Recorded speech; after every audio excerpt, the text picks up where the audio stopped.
UFC 202, around the corner. And guess what comes with UFC 202? Money.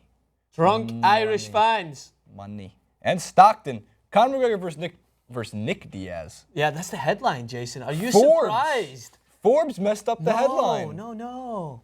Oh, and the biggest potential money fights, I'm just reading the headline wrong, because someone like McGregor versus Nick Diaz would create a spur. Nate Diaz versus GSP. Well, what's actually happening at UFC 202 is McGregor versus Nate Diaz, but this is for potential money fights after UFC 202. Because I guess we're in a bit of a lull given the fact that no goddamn fighter can keep their championship belt. I find it interesting. I do. I like the idea that the belts circulate from person to person, and it creates a different storyline every single time. However, the UFC probably wants there to be somebody keep a belt for 5 or 6 title fights and then a big upset. Oh, it is here coming. That sport's crazy and unpredictable. Oh my God. Here are the biggest money fights that Forbes says after UFC 202. In no particular order: Conor McGregor, Nate Diaz, Nick Diaz, George St. Pierre, likely returning soon, Ronda Rousey, likely returning this winter, or many of their upcoming bouts hinge on the results of UFC 202, but that doesn't mean it's too early to lay out all the money fight possibilities on the table. So they want the headlining fights that would be worth or flirt with 1 million pay-per-view buys, and it would clear 1.5, or ones that would clear 1.5 million pay-per-view buys. That would be a record. Conor McGregor fighting Nick Diaz? Conor McGregor fighting Nick Diaz is a money fight if he beats Nate Diaz. What about GSP versus Nick Diaz? That's still a money fight. I think that's a huge money fight. It's still something that you'll tell your kids about in years to come if Conor McGregor went on to fight 2 brothers within the same year, or whatever it is, or whatever he was going to go forward and partake in, whenever he's going to take Nick Diaz on. If he goes on and beats Nate Diaz, which, by the way, we're not doing a prediction at the moment, we will do that closer to the time, and then he goes on to fight Nick Diaz, there's a movie to be made about that. The fact that he's taking on 2 brothers, like that is going to be Dana White's wet dream. That is going to undoubtedly fill the seats, especially if the fight against Nate Diaz is an unbelievable fight that everyone's out to see. But GSP coming back, if he fights Nick Diaz, I would love to see that fight. That's why I think, Nick Diaz, as we talked about, all right, you were actually still in New Jersey, and I talked about it briefly on the clip, and I'm sure you would have agreed. He is not giving 2 shites at the moment who he's been thrown at, who everyone is putting him in the rumor mill with. He is like, I will fight whoever I want to fight when the money is right, because I don't owe anything. The Diaz brothers will fight literally anybody on any given day's notice, and there's something respectable, something you have to respect about any fighter who's just like, sure, I don't care. I'll get in there. That's my job. They fight for a living, and they're pretty damn good at it.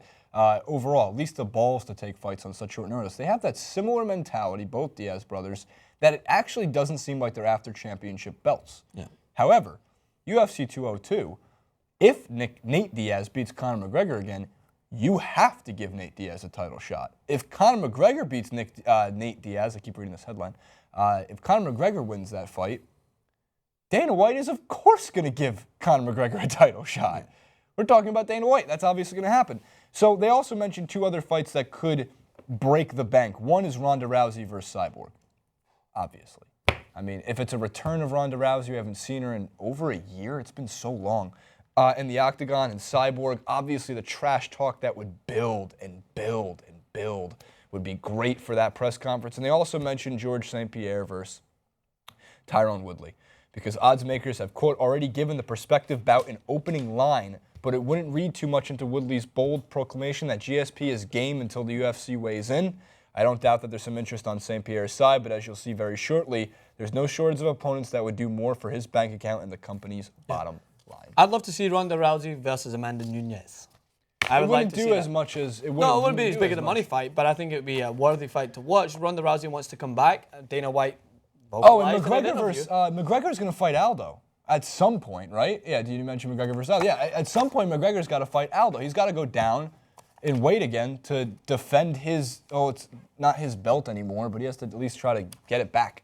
Yeah. If Dana White said in an interview, if Ronda comes back, she gets a title fight. Which, again, people don't agree with a lot of the time. But I wish when I came into work, they were like, oh, you're back from your trip, you get a title fight. Well, if you won every one of your fights apart from one up to that point, the thing is, people overlook the fact that Ronda Rousey lost one fight. If I'm correct, in UFC 2, I am 2-0 in the welterweight champion of the TYT world. Very true. Just saying. You would have been as well playing a guy with bowling balls stuck to his hand. I was that bad at that game. I was awful on that. I was just That's how I am at NBA 2K. Yeah, but Conor McGregor, I think, right, so the difference between Conor McGregor and wanting to take money fights, because he does like to make that moolah, as he stated, Conor McGregor's after the legacy as well. So he will take whatever fight he thinks is going to put him above previous fighters. So I think he's going to move forward for the belt. I think he's going to move forward to try and control belts in different weight classes. Just because he had to vacate the belt, it doesn't disregard the fact that it was his, right? Because he's like, all right, my belt, I'm going to go and move up in the weight classes. That's what he's always been about, leaving that legacy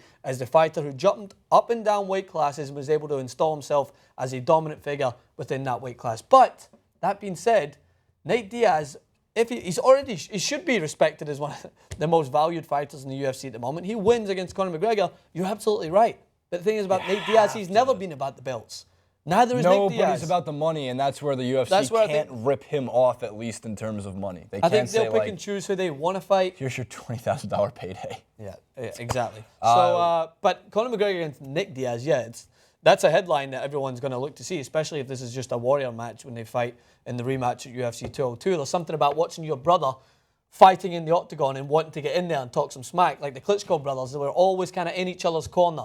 There's something about wanting to take down, they were boring, but there's something about wanting to take down both of them that is intriguing. What would be the biggest money fight that you think could happen after UFC 202? Is it Rousey versus Cyborg? Will Rousey return before Frank Ocean drops his new album? Probably, given the fact that we're still waiting. Come on, Frank. Get your finger out. What? Get your finger out. Get your fingers out and comment below in the comment section. Like, favorite, subscribe. I never knew I turned German. I can't do your accent.